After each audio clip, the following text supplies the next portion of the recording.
एक निवाले की खातिर तुमने जिसको मार दिया, वो परिंदा भी कई रोज़ का भूखा निकला। ये शेर मुनव्वर राना का है और मुनव्वर राना ने आज से सदियों पहले शायद इस देश की तस्वीर को अपनी आंखों में उतार लिया था और जब जाकर उन्होंने अपनी कलम से ये शेर लिखा होगा।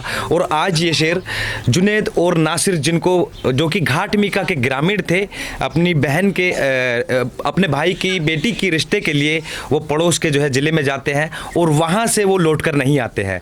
उनके परिजन 15 फरवरी को गोपालगढ़ के पुलिस स्टेशन में गायब होने की एक शिकायत दर्ज कराते हैं, जिसमें बाद में निकल कर आता है कि उनका अपहरण कर लिया गया।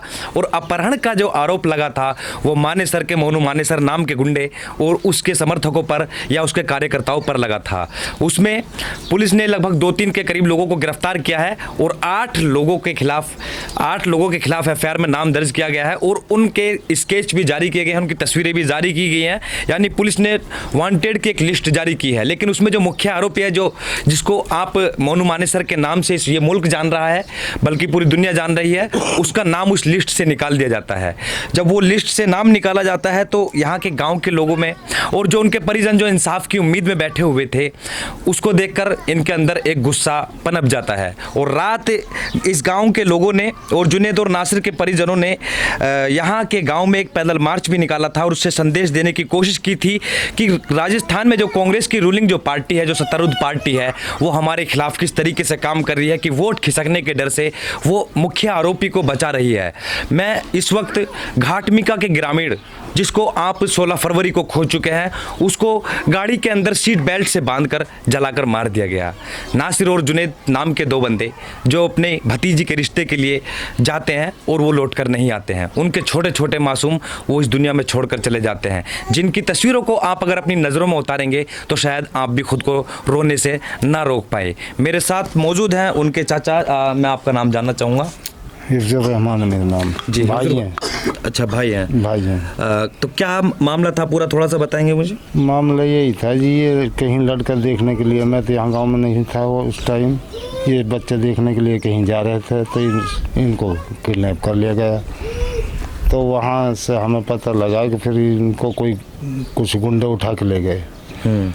तो अब हम इनके छानबीन में चले तो हमें पता लगा कि वो फिरोजपुर झिरके गए थाने में। तो वहाँ पहले तो थानेदार ने हमसे मना कर दिया कि यहाँ लाए ही नहीं। बाद में जब और हमने अपना खास आदमी हरियाणा से जो भेजा, उनके लिए उन्होंने बता दिया कि यहाँ लाए थे और उनका ये नाम है, ये फ़ोटो हैं और उनकी हालत ज़्यादा ख़राब थी, हमने उनको रोका नहीं, आगे के लिए रवाना कर दिया। ये बात थी। फिर वो उनको ले जाकर जला दिया गया। इसमें अब तक पुलिस ने कितने लोगों को गिरफ्तार किया है? सिर्फ एक ही किया है? सिर्फ एक ही किया है। वो तो दूसरे ही दिन कर लिया था, उसके बाद में तो आज तक कोई 8 और लोगों को इसमें जो पुलिस ने आरोपी बनाया। लेकिन मुख्य आरोपी मोनू मानेसर, जिसकी आप गिरफ्तारी की मांग कर रहे थे और अभी तक भी कब्रिस्तान के पास में धरने पर बैठे हुए हैं, उसका राजस्थान की पुलिस ने नाम निकाल दिया है। तो इसको किस नज़र से देख रहे हैं आप? इसको देख रहे हैं दबाव ये, फिर उनकी हरियाणा सरकार में तो उनका है ही, वो तो उनकी सहायता कर ही रहे हैं, लेकिन राजस्थान सरकार भी अब उनसे दब रही है जो उनका नाम निकाल रही है। तो मतलब राजस्थान सरकार किन से दब रही है? हिंदू लोगों से? हिंदू लोगों से दब रही है। उनकी महापंचायत जो हुई थी, जो उनकी पंचायत वो इलेक्शन के बाद में दब रही होंगे। अच्छा, इलेक्शन की वजह से।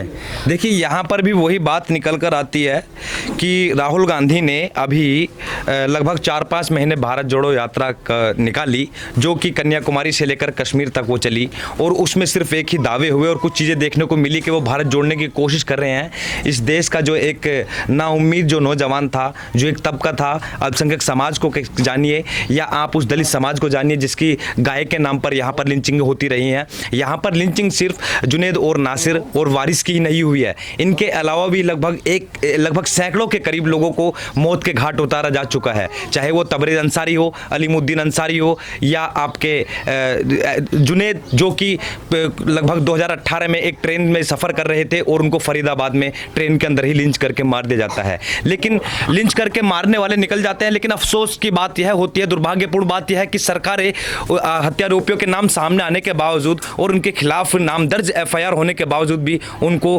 कोताही बिल्कुल जो है बरत देती है, उनको गिरफ्तार करने की ज़रा भी कोशिश नहीं करती है। मोनू मानेसर जो कि अपनी गाड़ी से अपने पूरे ग्रुप को चला रहा है, पूरे एक समूह के साथ में, उसका यहाँ पर आतंक इस कदर जो है मचा हुआ है कि वो रात को गाड़ियों में निकलता है और वो किसी भी बेगुनाह मुस्लिम को उसका नाम पूछकर अपनी गाड़ी के अंदर बिठाता है और पीट पाट के पुलिस के हवाले कर देता है। और राजस्थान पुलिस की भूमिका जो इसमें सामने आई है वो भूमिका यह है कि जब जुनैद और नासिर को इन हत्यारोपियों ने पीटा था और पीटने के बाद फिरोजपुर झुरका पुलिस स्टेशन में ले जाते हैं और पुलिस से कहा जाता है कि आप इनको गिरफ्तार कर लीजिए क्योंकि ये गोकश है।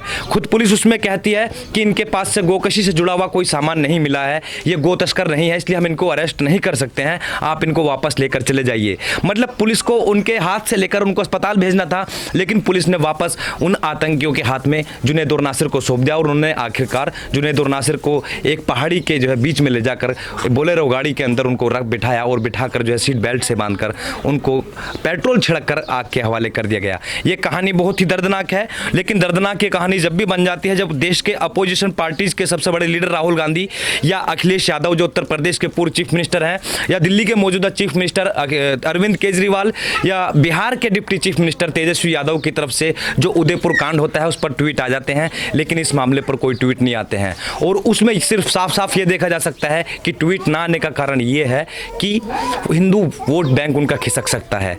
जैसा कि अभी जुनैद के भाई ने भी हमसे ये कहा कि सरकार पर दबाव है और यही कारण है कि उन्होंने मोनू मानेसर का नाम उस लिस्ट से निकाल दिया है जिसकी उनको ज़रूरत थी, उन्होंने मोस्ट वांटेड की लिस्ट में वो शामिल किया था। हमारे साथ में यहाँ पर मौजूद हैं उनकी फैमिली से जो ताल्लुक़ रखने वाले हैं, जो जुनैद की सास हैं जो कि हमारे बीच में है। मैं इनसे भी जानना चाहूँगा कि हमने इंसाफ चाहिए, कुछ नहीं चाहिए। हमने जैसा हमारो मारो हमने इंसाफ दे दें और हमने किसाई की मांग नहीं है, हमने इंसाफ की मांग है। इंसाफ चाहिए। हाँ। लेकिन जो मुख्य आरोपी है जिसके कहने पर ये सब चल रहा था, मारा गया था, आप लोगों के मुताबिक और दूसरे लोगों के मुताबिक कि मोनू मानेसर के ही लोगों का ही उसमें हाथ है, उसको तो पुलिस ने और सरकार ने बचा लिया है। उसी की टीम है, उसे बचाएगी तो फिर हमन लुका है, उसी ने तो मरवाया है हमारा।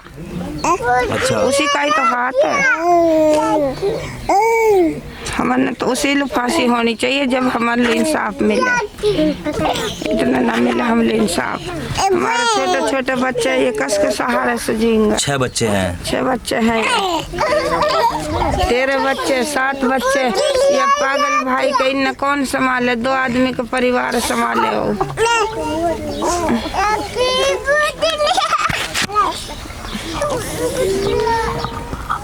यहाँ पर परिवार इंसाफ की उम्मीद से भी टूटता हुआ दिखाई दे रहा है और उसका कारण सिर्फ ये है कि मोनू मानेसर का राजस्थान पुलिस की तरफ से नाम निकाले जाने पर यहाँ के लोग, यहाँ जो इनके रिश्तेदार हैं वो बहुत दुखी हैं, क्योंकि वो चाहते थे, उन्होंने हमसे साफ साफ कहा है कि हमें मुआवजे की ज़रूरत नहीं है, हमें इंसाफ की ज़रूरत है। लेकिन अफसोस की सरकार उनको इंसाफ भी देने में असफल रही। जुनैद की बहन आप हैं ना, आपने भाई को खो दिया है। कहा था हमें कुछ ना चाहिए, इंसाफ चाहिए। आवाज निकाल थोड़ी सी, आवाज नहीं निकल रही है। ये कहना चाह रही हैं कि हमें सिर्फ इंसाफ चाहिए और कुछ नहीं चाहिए, कुछ ना चाहिए।